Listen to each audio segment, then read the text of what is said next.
You don't know what power tastes like until someone tries to take away the last thing that makes you feel human, and fails. They didn't just destroy a bridge, they shattered the final proof that I could still build something after watching everything else burn. My marriage, my home, my peace. That bridge wasn't lumber, it was redemption, and she smashed it with a wine glass in her hand and a smile that never touched her eyes. Her name was Angelina Dixon, HOA president, daughter of old money, heiress to a legacy of control, and in Willowbrook Estates, what she said was law. When I moved here 6 months ago, all I wanted was still water, clean sunrises, and a little quiet. I paid cash for a modest lakefront home, built a simple bridge from my backyard to the dock. Nothing extravagant, just something of my own. Then the envelope came, cream-colored, monogrammed. Called, she called my bridge an unauthorized structure, said it didn't meet the architectural standards of the community, demanded I remove it within 10 business days. I tried reasoning with her, sat in her mansion while she served coffee worth more than my monthly bills, explained the safety, the craftsmanship, the peaceful intention, but her smile cracked and the truth came through. This wasn't about code, it was about control. 2 weeks later, I came home to see my bridge floating in pieces across the lake, like a shattered memory. She'd sent a crew to tear it down without a word. No notice, no warning. Just a smirk from her deck, as if she'd won something sacred, but she didn't understand what she started. You see, before I built bridges for peace, I built them for war. I'm a water infrastructure engineer. I know lakes, dams, flow systems, and what I saw when I started looking beneath the surface of Lake Serenity made my blood run cold. Because what they didn't realize is that while they were busy protecting property values, they were sitting on a ticking time bomb. In 1962, no inspections since the 80s. A contaminated lakebed covered in decades of chemical sludge. They destroyed my bridge, so I found theirs. And I didn't need to swing a hammer to break it. I just needed to open a gate they forgot existed. Asterisk, it started with rust, not a warning. Sin, not a policy.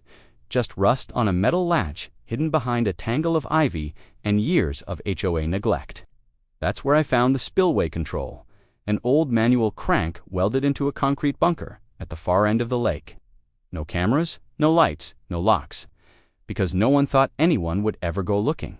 But I did, because while Angelina was busy weaponizing neighborhood bylaws, I was digging through county records, blueprints, and inspection logs so old they'd turned brittle in my hands. And what I found made everything worse. The dam that held Lake Serenity in place was never brought up to code after the Clean Water Act, never reinforced, never retrofitted, and the sediment at the bottom, laced with chemicals dumped by Dixon Construction decades ago. Angelina's grandfather didn't just build this neighborhood, he poisoned it. The HOA knew. They had too. Buried in a back closet at the county office was a memo from 1996 marked private, internal use only. It outlined structural weaknesses in the dam and warned that, in the event of a failure, lake drainage could occur in under 4 hours. 4 hours, that's all it would take to drain the entire lake. And now I had my hands on the wheel that made it possible. I didn't turn it. Not yet. This wasn't about chaos. This wasn't vandalism. This was precision. This was calculated exposure. I wanted them to see the cracks in their empire before the water even moved. I wanted them to feel what it's like to be powerless.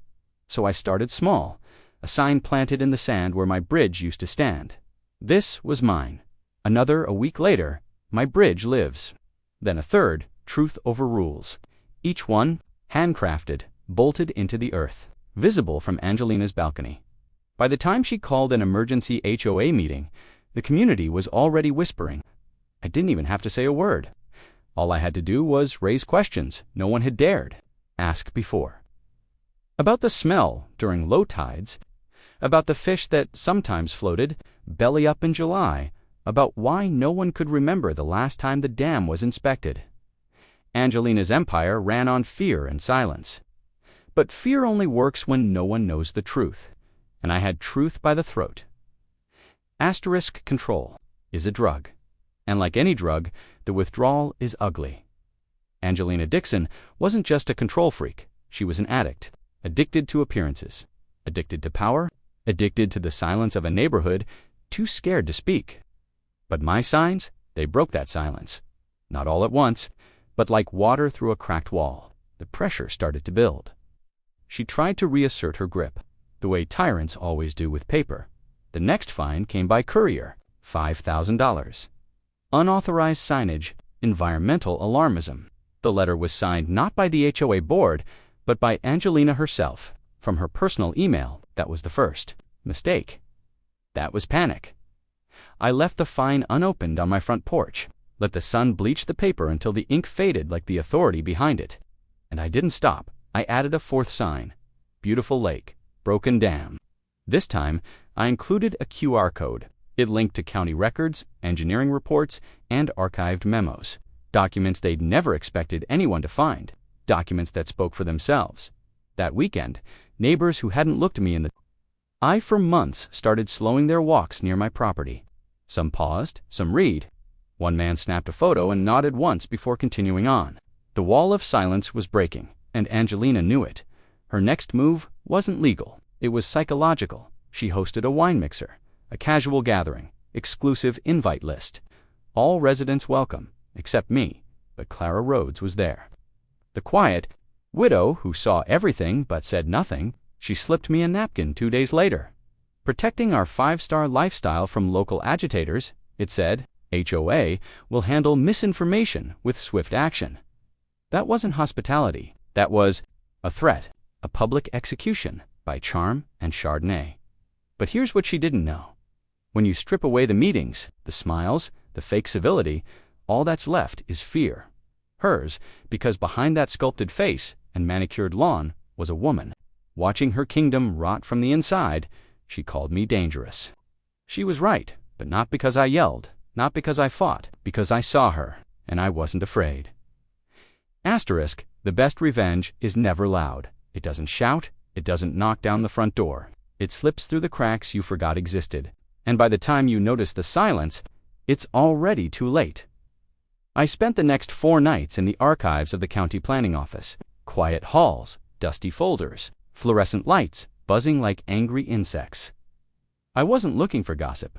I was looking for facts, structural records, engineering reports, land use memos, everything they thought no one would ever touch. And I found it. Lake Serenity wasn't just a body of water. It was alive with depth. Built on the remnants of a chemical runoff site, reclaimed and repackaged by Dixon. Construction in 1991, sold to the HOA with the promise of natural elegance. But buried in the blueprints were notes, warnings, annotations from engineers who'd been silenced. Unstable subsoil, recommend containment lining, groundwater risk, requires quarterly chemical tests, spillway lever must remain sealed unless supervised. None of it had been done. I started mapping it out, the flow of water, the weak points in the dam, the slope of every lakefront lawn. And something became clear. Every $5 million mansion, every sculpted garden, every perfect little dock sat below a silent pressure they never questioned. They'd built a kingdom beneath a loaded gun. I marked one spot on the map, North End. Spillway access. Hidden behind cattails and dead leaves. That's where the crank was. The one Angelina didn't know existed. The one her grandfather ordered locked, but never secured. I didn't go there with a sledgehammer. I didn't dig trenches or plant explosives. I left something else, a sign, not wood. It was a question, one that couldn't be fined, removed or silenced without answering. By the next morning, HOA board members were pacing the lake perimeter. I watched them from my porch with coffee in hand. They didn't wave, they didn't knock, but they stared at that sign like it was a ghost from their own history. I wasn't just exposing a lie, I was forcing them to remember it, and that is where real power begins. I thought I was alone. That's how they wanted me to feel. It's how every system of quiet control works. Isolate, intimidate, make you question your own memory, your own truth. But the moment I planted that steel sign near the spillway, something shifted in the air, not loud, not obvious, just a ripple. The next day, I found a folded piece of paper in my mailbox. No return address, no signature. Just 4 words scribbled in ink, pressed too hard. You're not the only one. It wasn't paranoia, it was confirmation. And then they started appearing. Matt Cooper came first. The guy Angelina fined for having the wrong curtain color. He showed up on my porch with a thermos of black coffee and a story that made my skin crawl. Last year, he'd received a letter accusing him of flagrant visual disruption. His crime, planting sunflowers, too tall, too bright, too happy. Then came Clara Rhodes, the widow who used to smile with her eyes down. She brought a binder. 64 pages of records her husband had collected before his death. Emails, meeting minutes, invoices marked confidential. On one page. Stopped me cold. A scanned memo from 2001, signed by Angelina's father. It detailed an internal discussion about reducing lake water levels to conceal bottom sediment discoloration. They'd been hiding contamination for decades, and the community silenced through fines, lawsuits, and fear. But now, the silence was breaking. 2 days later, I got a knock at 10 p.m. It was a woman in her 60s, trembling as she handed me a flash drive. "My son used to do IT for the HOA," she whispered. "He saved copies before he quit. Said they were lying about water quality reports. Said if anything ever happened to him, someone should know." Inside the drive were PDFs, HOA, board emails, private communications. One file was labeled Containment Strategy. It included a map of the lake with red circles drawn around residential zones marked high risk. The note said those areas must remain undisturbed. No dredging, no draining, no public discussion. Property values depended on silence. This wasn't just HOA overreach. It was environmental deception at the structural level. Coordinated, deliberate, and now the secrets were unraveling. I looked out at the lake that night, calm, still glittering, under a half moon, but I saw it for what it really was. Not peace, not luxury. A sleeping giant, poisoned, forgotten, and finally ready to wake up. Silence can be broken in two ways, with a scream or with a question no one knows how to answer. I chose the question at 6:47 a.m. sharp. I sent one email. No angry language, no accusations, just facts, and just enough of them to light a fire under every lakefront home. Subject line: when was Lake Serenity's dam last inspected? Inside: dear neighbors. Many of you know me as the man with the signs, but I'm also a licensed water infrastructure engineer. And what I've discovered should concern every homeowner living within 1,000 feet of the lake. Here are public records from the county archives. Here are documents from the original dam design. Here is a 1996 engineering memo stating clearly, if this section cracks, the lake drains in under 3 hours. Here is the HOA's response. Silence. No drama, no threats, just truth. And truth doesn't knock. It breaks in by noon. My inbox was flooded. A local contractor named Ellis said he'd seen unusual structural cracks during a landscaping job last summer. A mother of 2 admitted her kids had rashes after swimming. A retired marine biologist sent a chart showing fish population collapse patterns. And then, the shift. Angelina sent a mass email, her signature still confident, but her language panicked. Irresponsible. Rumors, baseless claims. We're consulting with professionals. But she never addressed the actual documents. She never answered the question. And that's when I knew she was bleeding. I printed 20 copies of the most damning page, the original engineering report with the red circle and the note. This section cracks. The lake empties in 3 hours. I laminated them, posted them on every community bulletin board, left one in the HOA mailbox, taped another to the community pool gate. No spray paint, no vandalism, just paper. Just proof that night someone tried to rip the one off the tennis court fence. I found it the next morning, torn but still legible, flapping in the breeze like a warning flag. And as I stood there, I saw something across the street that made my breath catch. A new sign in someone else's yard, not mine. It read, "Truth over. Rules, the storm was building." And now, I wasn't the only one steering it. The first shot wasn't legal. It was social HOA wellness checks. That's what they called them. Unannounced visits from board members, clipboard in hand, fake smiles locked in place, knocking on doors with scripted concern. "We've heard you might be under stress. Just checking in." They didn't come to my door. They knew better, but they visited Clara twice, and Matt, and the woman who gave me the flash drive. They weren't checking wellness. They were delivering warnings. Then came the notices. Official letters slipped under doors and taped to mailboxes. New regulations, new fines, retroactive enforcement. Suddenly, everyone who'd ever spoken to me had a problem. A landscaping dispute, a security concern. One man got fined $1,200 because his child's bike was improperly stored in public view. This wasn't order, this was punishment. Angelina was tightening the leash hard, and still, it didn't stop. More signs appeared, quietly, boldly. One on a dock across the lake, "Ask what's under the water." Another staked beside a flower bed, "Poison looks pretty too." They couldn't find them all fast enough. For every one they pulled down, 2 more went up, but then they changed tactics.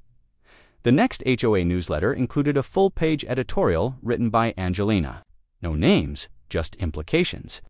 A disgruntled resident spreading conspiracy theories. A known troublemaker putting lives and property values at risk. She called me a danger to the community, a threat, a saboteur, to destroy Willowbrook Estates. But here's what she didn't say.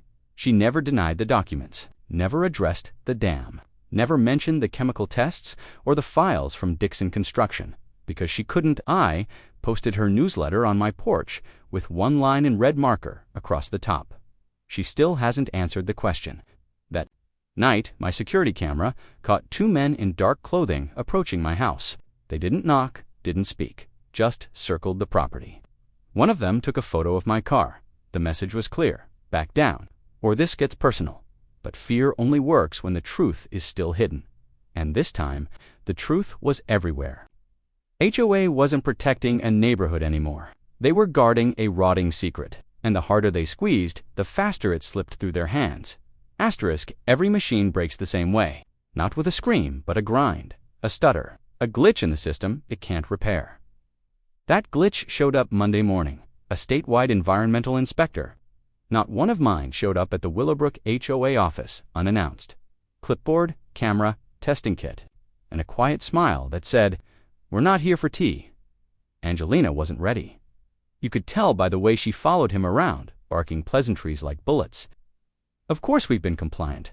All inspections are up to. We welcome transparency. But then he asked one question. When was the last dam maintenance report submitted to the county? Silence. He asked again. Still silence. Because the truth was simple. There was no report. There hadn't been one in decades. The inspector turned, calmly walked toward the lake, and began his survey. And that's when the neighborhood exploded. Phones buzzed, emails flew. The community Facebook group, usually dead except for lost. Dog posts and lawn complaints lit up like a firestorm. Did anyone else see the EPA guy at the clubhouse? What's going on with the dam? Someone said there's contamination. Is that true? Why are we just hearing about this now? Angelina tried to control the narrative. She issued a statement. Polished, legal, sanitized, full of words like misunderstanding and clarification and temporary procedural gap. But it didn't matter anymore, because now they weren't listening to her. They were listening to each other. Matt Cooper posted one of my original codes in the group. Clara uploaded photos of the old memos. A resident I'd never even met scanned and uploaded the 1996 engineering report, red circle and all. I didn't need to say a word. The truth was walking on its own now. And then, like divine timing, the rain came. Heavy, relentless, 2 straight days. And on the 3rd morning, someone noticed something terrifying. Water was rising. Not quickly, not catastrophically, but visibly. The lawn behind Lot 17 was completely submerged.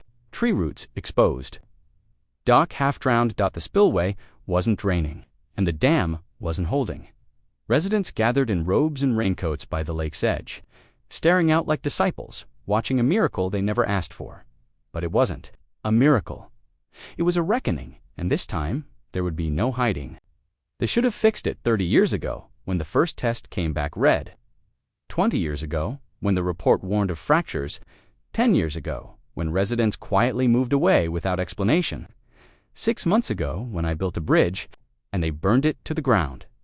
But they didn't, and that's why I stood there alone beneath a sky full of thunder, staring down at the rusted crank wheel hidden behind cattails and roots, half swallowed by the earth, like a secret begging to be unearthed. The spillway gate I didn't break in. I didn't trespass. I opened it because they left it unlocked. They left it unattended. They left it ignored, like the truth itself. One slow turn, then another. The metal moaned, long and low, like it hadn't moved in decades. And when it did, the lake answered, not all at once, not a tidal wave, just a slow pull, like the earth itself inhaling. Water began to slide through the outflow channel, dragging sediment with it. The surface rippled. Dark veins appeared discoloration, chemicals, the rot they'd buried for a generation. And for the first time in decades, Lake Serenity began to bleed. By dawn, 5 docks sat crooked on dry land. 2 manicured lawns had collapsed at the edge. The waterline dropped 5 feet in 12 hours, and every mansion with a lake view now had a clear line of sight to the poison below. Muck, sludge, rusted barrels that weren't supposed to exist, plastic cones, industrial piping. One resident screamed when they spotted a dead heron floating in the shallow zitz feathers, slicked with a gray film. The HOA called an emergency meeting. Angelina didn't show up. Her house, empty curtains, drawn. Car gone. But her name was still on every document, every memo, every letter demanding silence. I watched from the trees as neighbors stood on the edge of their broken paradise, their shoes soaked in truth, their eyes finally open. Some wept, some shouted. Some just stood there horrified by what they'd protected with their silence. I didn't gloat. I didn't speak. I just watched the water drain and the mask with it. The reckoning had arrived, and this time they couldn't find it, frame it, or bury it, because the lake never lies. By the end of the week, the lake was nearly gone. What remained looked nothing like serenity. It looked like guilt made visible, a cracked bed of ooze and rust, broken piping protruding like bones from a forgotten grave. Fish flopped and died in puddles that stank of copper and rot. Kids who once played on those shores now stared from windows, wide-eyed, asking their parents what happened. What could they say?